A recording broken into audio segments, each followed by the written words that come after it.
Hello guys, Deepti is getting married today. चला तर मग सोबत मजा करूया.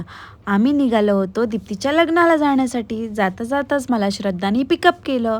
मग मी नेल एक्सटेन्शन करायला विसरली होती. मग मी ते कारमध्येच करून घेतले. हे पेप नेलचे एक्सटेन्शन्स आहेत, आहे की नाही सुंदर. त्यानंतर श्रद्धालाही नेल पेंट वगैरे लावून घेतली आणि जाता जाता एक छोटासा टी ब्रेक घेतला आणि पटकन असं जाऊन पोचलो व्हेन्यूवरती. आम्ही मुहूर्तावर तर पोचू शकलो नाही होतो, लग्न तर लागून गेलं होतं. ह्यांचे रिच्युअल्स सगळे सुरू होते. मग आम्हीही थोडे ग्रुप फोटोज वगैरे काढून घेतले. फोटोज वगैरे काढून झाल्यावर आम्ही गेलो रुखवात बघण्यासाठी. हा रुखवात सगळा दीप्तीच्या मावशीने बनवला होता, खूपच सुंदर होता.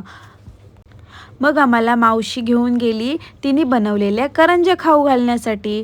तिथून बाहेर येऊन आम्ही आलो जेवण करण्यासाठी. जेवण केलं, आईस्क्रीम खाल्लं. मग आलो आम्ही आहेर करण्यासाठी. आहेर वगैरे दिला, ग्रुप फोटोज काढले, दीप्तीला बाय केलं आणि सगळ्या फ्रेंड्सला टाटा बाय बाय केलं आणि निघालो परत घरी येण्यासाठी.